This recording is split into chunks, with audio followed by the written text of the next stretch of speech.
Hello student, welcome to my YouTube channel other study classes. आज हम पढ़ने वाले एनसीईआरटी कक्षा 10 का गणित।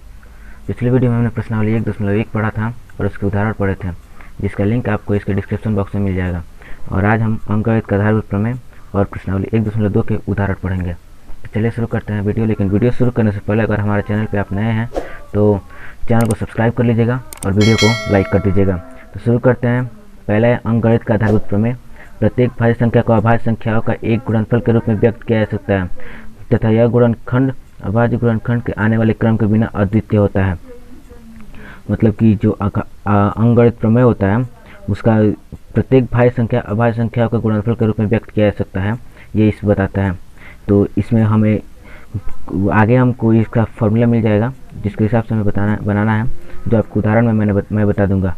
तो इसमें एक और ख़ास बात जानने वाली है कि ये जो चीज़ें कार्ल फ्रेडरिक गॉस के प्रायः गणितज्ञों को राजकुमार कहा जाता था तथा उनके नामों को समयकाल के 3 महानतम गणितज्ञों में लिया जाता है, जिनमें आर्किमिडीज, न्यूटन और सम्मिलित हैं। मतलब ये जो चीज़ है ना, आपको ये ऑब्जेक्टिव में ज़रूर मिलता है, तो इतनी चीज़ें आप याद कर लीजिएगा। तो आगे बढ़ते हैं हम। आगे दिया गया है कि एक प्राकृत संख्या अभाज्य गुणनखंड उसके गुणनखंडों के क्रम में छोड़ते हुए अद्वितीय होता है। मतलब प्राकृत संख्या का अभाज्य गुणनखंड को क्रम में छोड़ते जाएं तो अद्वितीय होता है, मतलब ऐसा दूसरा नहीं होता है।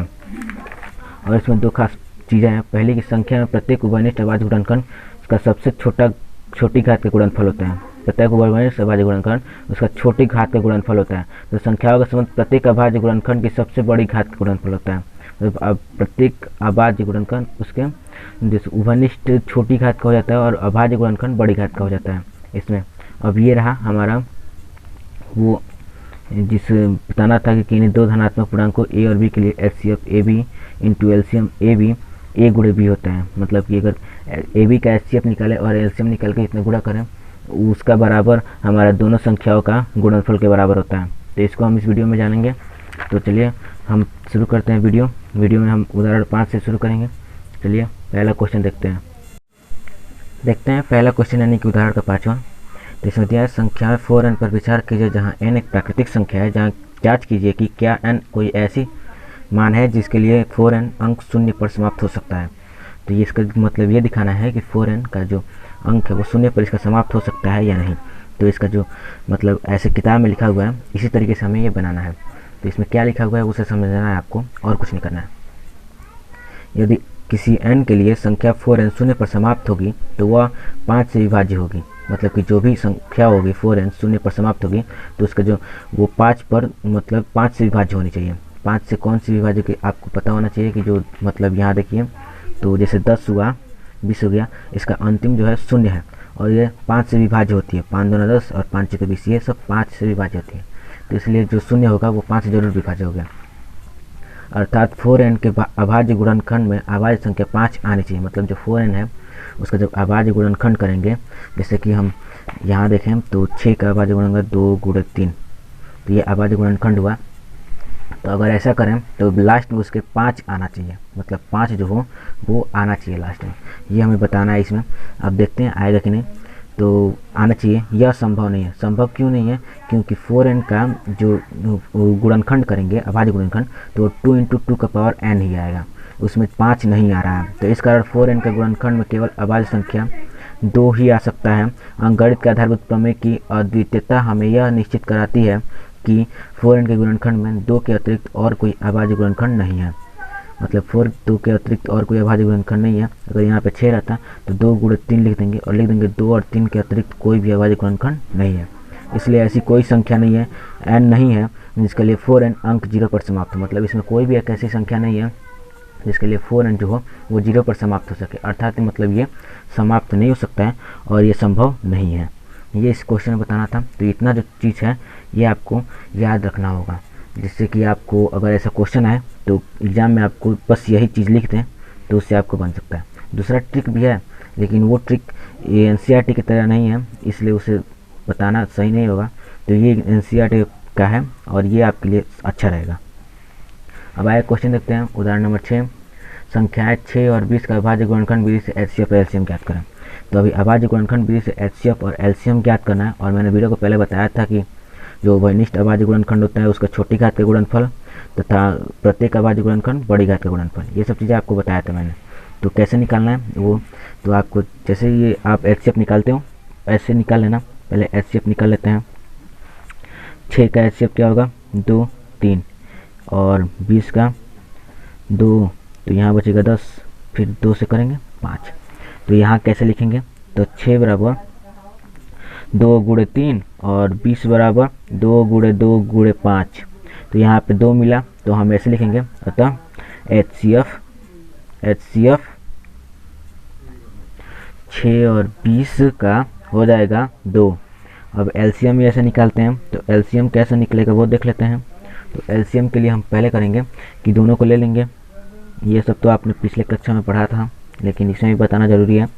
तो 2 3 6 3 हो जाएगा, और ये 2 से 10 से विभाजित होता है तो 10 हो जाएगा। फिर अब कटेगा नहीं, तो इसका हो जाएगा ऐसे, इसका 6 और 20 का ऐसे लिख देंगे। LCM 6 और 20 बराबर 2 गुणे 3 गुणे 10, ये हमारा आया LCM। अब इसमें क्या देखना है हम लोग को कि जो इसमें आंसर आया है उसमें जो 10 का दिया है ना वो आ गया है, मतलब ऐसा है। तो इसमें हमने देखा कि जो ये दोनों का आ रहा है आंसर वो आपको एक का, जैसे कि यहाँ देखें तो ये इसका जो गुणा करते हैं तो इसका आ जाता है 60। तो हम ऐसे लिखेंगे कि क्योंकि इसका HCF जो LCF हुआ वो क्या क्या है, तो HCF हुआ 2 और LCM था हमारा 60। 2 3 6, यहाँ देखिए 2 3 6 और ये 10, 6 10 से 60, तो ये हो गया। अब हम यहाँ पे 60 लिख देंगे। अब इससे ये रूल लागू होता है, ये जो रूल था ये इसी पे लागू होता है। कैसे लागू होता है वो बता देता हूँ। जैसे कि HCF आपने क्या निकाला था 6 20, तो HCF ये जो रूल है उसको ऐसे लिखे, HCF 6 20 इंटू LCM 6 20 बराबर 6 गुणे 20। अगर प्रूफ देख लीजिए, HCF हमारा 2 आया था, 2 को रखिए, और LCM 60 आया था तो 60 को रखिए, और यहाँ 6 गुणे 20। तो यहाँ देखिए 60 दूना 120 और 6 दूना 120, ये हमारा आंसर। मतलब कि अगर आपको इसमें बहुत सारे नियम बन सकते हैं, देखो तो इसमें HCF LCM निकालने का जो नियम हो वो बहुत सारे बन जाएंगे। अब आपको कैसे निकालना है ये आप देख लीजिएगा। तो अब देखते हैं 7वां नंबर क्वेश्चन। तो इसके लिए देखते हैं 7वां क्या क्वेश्चन दिया हुआ है। देखते हैं 7वां नंबर क्वेश्चन। 7वां अभाज्य गुणनखंड विधि द्वारा 96 और 404 का HCF ज्ञात करें, फिर इनका LCM ज्ञात करें। तो पहले HCF ज्ञात कर लेते हैं। HCF हम निकाल लेते हैं, पहले 96 का निकालेंगे। तो 96 को 2 से विभाजित करते हैं, तो 2 चौके 8 और इसका 16 हो गया, तो 2 8 16। फिर 48 का 2 दूनी 4 और 8 का आधा 4, यानी 4 दूनी 8। अब इसका करेंगे तो इसका 12 हो जाएगा, फिर 12 का 6, 6 का 2 और इसका 3, ये हो गया। अब 404 का करते हैं। 404 का पहले 2 से करते हैं, तो ये हो जाएगा 202, ये 2 2 हो जाएगा। फिर एक बार और करेंगे तो 101। अब इससे आगे हम नहीं हो सकता है इसका, तो अब हम इसका HCF लिखेंगे। तो HCF हो जाएगा इसका 96 का हो गया आपका 2 का 1 2 3 4 5, तो 2 का पावर 5 लिख देंगे, क्योंकि इसमें 5 2 है, इसलिए 2 का पावर 5 और गुणे 3। और 404 का जो है उसको लिख देंगे ऐसे 2 का पावर 2 और गुणे 101, ये हो जाएगा। तो इसमें 2 का पावर 2 है और 2 का पावर 5 है, तो इसमें मिलने के लिए हमें करना होगा कि इसमें 2 का पावर 2 का ही लेना होगा, 2 का पावर 3 को छोड़ देंगे। तो इसका HCF जो हो जाएगा वो ऐसा होगा, वो हो जाएगा बस 2 का पावर 2, क्योंकि इसमें भी 2 का पावर 2 है और इसमें 2 का पावर 2 है, तो इसमें दोनों ले लेंगे और 2 का पावर 2 हो जाएगा। इसका मतलब कि इसका HCF हो जाएगा 4। अब इसका LCM निकालना है। तो किताब में देखिए तो LCM कैसे निकाला है, तो वो इसके बाद बोला है, मतलब कि इस रूल पे निकाला है। HCF जो पहले हमने पहले क्वेश्चन में पढ़ा था, HCF into LCM equal to A into B, तो उस रूल को रखते हैं HCF into LCM equal to A into B। अब हमें निकालना क्या है LCM, तो HCF को उधर भेज देंगे। तो LCM इक्वल टू क्या हो जाएगा A into B plus by HCF। तो ये अब हमको कहना क्या है, तो हमारे पास HCF A है और B है, तो इन दोनों को रख देंगे और LCM निकाल लेंगे। तो एलसीएम इक्वल टू रख देते हैं 96 गुणे 404, 96 गुणे 404, तो 96 गुणे 404 था और बाई 4 था हमारा, और तो मैंने 4 से 404 को कटा दिया तो ये 101 हो गया। जो 4 था उसमें 4 का 1 और 0 का 0 हो जाएगा और 4 का 1, तो हम 404 को कटा दिया। अब आगे हमें क्या करना है, तो जो आगे है हमें वो हम इन दोनों को गुणा कर देंगे। तो गुणा करते हैं, तो पहले होगा 96 फिर गुणे 101, तो गुणा करते हैं, गुणा करके देखते हैं कितना आता है। तो करते हैं 96 गुणे 101, सॉरी ऐसे कर देते हैं आसानी होगी, 101 गुणे 96, तो पहले 6 से करते हैं। तो 6 एकम 6, 0 6 0 का 0 और 6 एकम 6, और फिर 9 का 9 एकम 9 और 0 का 0 और 9 एकम 9, तो ये हो जाएगा 6, 0 प्लस 9 9, 6 प्लस 0 6 और 9 का 9, यानी होगा 96 96। तो इसका आंसर हो जाएगा 96 96, ये हमारा आंसर हो गया। ये बुक में देख लीजिए, बुक में भी उतना ही आंसर आ रहा है, तो यहाँ हमारा आंसर सही है। अब आगे देखते हैं हमारा 8 नंबर क्वेश्चन जो है उसको। 8 नंबर क्वेश्चन है कि संख्या 6, 72 और 120 का भाज्य गुणनखंड दिया जा रहा है, एचसीएफ और एलसीएम ज्ञात करें। तो इसमें हमें निकालने के लिए भाज्य गुणनखंड दिया जा रहा है, एचसीएफ या एचसीएफ किसी एक को निकालना होगा। तो हम इसमें एचसीएफ निकाल लेते हैं। तो एचसीएफ निकालने के लिए हमें तीनों को अलग अलग करना होगा। तो 6 का करते हैं 2 गुणे 3, 72 करते हैं तो सही हो जाएगा 2, 2 का हो जाएगा इसमें 2 3 6, 2 6 के 12 36। फिर इसका करते हैं तो 2 एकम 2 और 2 8 16 18। फिर इसका करते हैं 2 2 9 18, और फिर इसका 3 से करेंगे क्योंकि 2 से अब नहीं कटेगा, तो 3 त्रिका 9, ये हो गया। अब हम करते हैं 120 का, 120 का करेंगे तो ये 60 हो जाएगा, 6 2 12 और 0 का 0।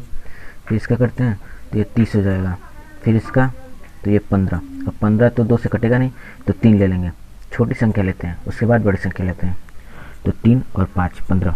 तो अब इसका लिखते हैं 6 हो गया, 72 हो गया और 120 हो गया। तो इसको लिखेंगे कैसे, तो पहले 6 का लिखते हैं कितना गुणनखंड है 2 गुणे 3, फिर इसका भी लिख देते हैं सारा गुणनखंड, तो 2 गुणे 2 गुणे 2 गुणे 3, फिर इसका लिखते हैं 3 गुणे 2, सॉरी एक और है 3, ये वाला। अब 2 गुणे 2 गुणे 2 गुणे 3 गुणे 5, इसमें हमें क्या क्या मिल रहा है, तो इसमें एक ये 2 मिल रहा है और यहाँ से एक 3 मिल रहा है, तो इसका एचसीएफ हो जाएगा 2 गुणे 3 यानी कि 6। अब हमें क्या करना है, तो आभाज्य गुणनखंड विधि से अब हम निकाल सकते हैं, कैसे कि मैंने फार्मूला बताया था LCM equal to A into B by HCF रखते हैं। तो A into B into C 3 दिया हुआ है, तो इसमें देखिए तो इसको यहाँ पे किताब में अलग निकाला हुआ है, तो इसका सॉरी निकल नहीं सकता है इसका फार्मूला के हिसाब से, तो हम किताब के हिसाब से निकालेंगे। तो किताब में कैसे दिया हुआ है, तो किताब में दिया हुआ है कि इसका एलसीएम भी निकाल दिया है, तो एलसीएम निकालते हैं इसका। एलसीएम निकालने के लिए 6, 72 और 120 को ले लेंगे, फिर एलसीएम निकालते हैं इसका। आभाज्य गुणनखंड विधि दिया हुआ था, हमने ध्यान नहीं दिया, तो इसका ऐसे निकलेगा। तो यहाँ 2 से करते हैं 2 3 6, तो 2 3 6 और 2 6 के 12, 2 60 हो गया। अब यहाँ किससे कटे जिससे कि तीनों कट जाए, तो इसमें 3 से कटाएंगे तो तीनों कट जाएगा। देखते हैं कैसे, 3 एकम 3, 12 3 36 होता है और 20 60। अब हो गया, अब एक तो किसी से कटेगा नहीं, तो इसी से अब हो गया।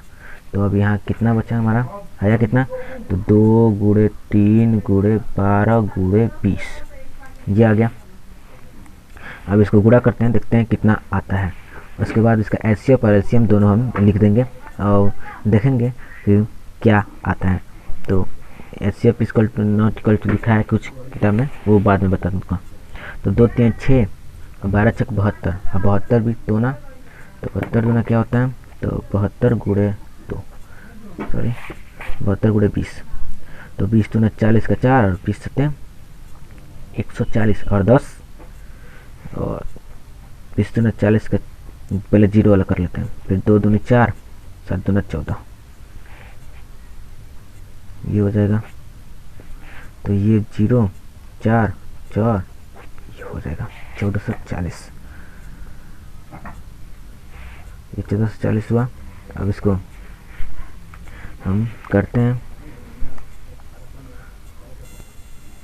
यहाँ अभाज्य गुणनखंड विधि जो है ना वो ये नहीं है, इसमें ये नहीं है। तो अभाज्य गुणनखंड विधि क्या होती है, तो वो ये होती है कि प्रत्येक अभाज्य गुणनखंड की सबसे बड़ी घात जो होगी वो होगी। तो प्रत्येक अभाज्य गुणनखंड की सबसे बड़ी घात क्या है, तो इसमें है 3, और इसमें है 3 और इसमें 5। देखिए तो इसमें मतलब इसका जैसा स्क्वायर हो उसको लेते हैं। तो यहाँ पे देखते हैं तो यहाँ 2 का क्यूब ज़्यादा है, मतलब कि इसमें सबके देखा जाए तो 2 का क्यूब इसमें भी, तो यहाँ 2 का क्यूब हो जाएगा। और क्या है 3 का स्क्वायर दिया है, मतलब सबसे ज़्यादा 3 का स्क्वायर है, तो एक 3 का स्क्वायर हो जाएगा और एक हो जाएगा 5। मतलब कि एक ही संख्या हम लेंगे, जिसमें ज़्यादा हो वही संख्या हम लेंगे, उससे ज़्यादा संख्या नहीं ले सकते हैं। तो ये मिल गया और इसी को गुणा करेंगे तो इसका हमारा एलसीएम निकल जाएगा। ये गलती था, सॉरी इसके लिए। तो एलसीएम इक्वल टू लिख देंगे हम, LCM equal to 2q into 3 square into 5, यानी कि इसका 2 दूनी 4 दूनी 8 और गुणे 3 त्रिका 9 और गुणे 5। तो इसका गुणा करते हैं, 8 9 72 और 72 पचे कितना होता है देख लेते हैं। तो 72 गुणे 5 360, तो 5 दूना 10 के 0 और 5 7 पचे 35 राइट 36, 360, यानी सही में 360 हुआ। तो इसका हो जाएगा 360। अब देखते हैं कि इसमें जो हमारा a इंटू बी है उस पर अगर रखें, सॉरी देख लें, a इंटू बी है उसमें अगर HCF और LCM को रखते हैं तो क्या बराबर आता है कि नहीं। तो इसको देखते हैं। तो इसमें पहले हम LCM इंटू HCF रखते हैं। तो HCF है 6 गुणे 360 है और बराबर में हो जाएगा 6 गुणे 72 गुणे 120। तो इसका गुणा करके देखते हैं कि कितना आता है। मैं वीडियो रोक दिया था क्योंकि थोड़ा देख रहे थे तो इसलिए। तो इसके लिए हम पहले गुणा करते हैं 660 को और 6 से 0, 6 6 का 36 का 6 चल 3, 6 3 18 और 3 21 से 60 और जाना था, तो इसलिए वीडियो रुक गया था। 21 60 और प्लस इक्वल टू 72 का करते हैं तो ये ज़्यादा ही हो जाएगा, फिर भी देख लेते हैं।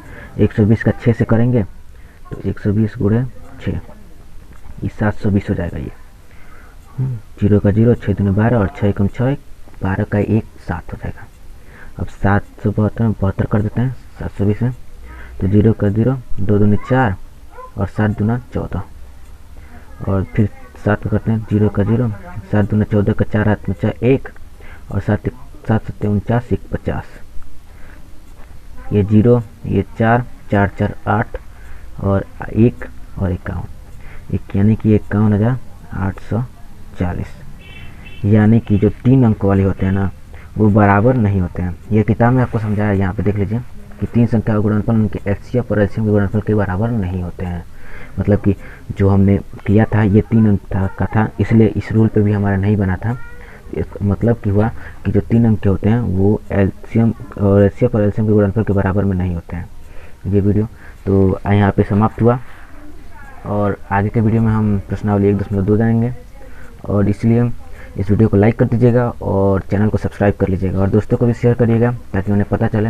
ये वीडियो शुरू से है आपके पास, मैंने नया नया वीडियो डाल रहा हूँ मैथ का, तो इसलिए अगर आपको कोई दिक्कत हो तो आप इंस्टाग्राम ID अनवर श्रीवास्तव 840 और आदर्श श्रीवास्तव 1 से 11, ये 2 इंस्टाग्राम ID है हमारा डिस्क्रिप्शन बॉक्स में।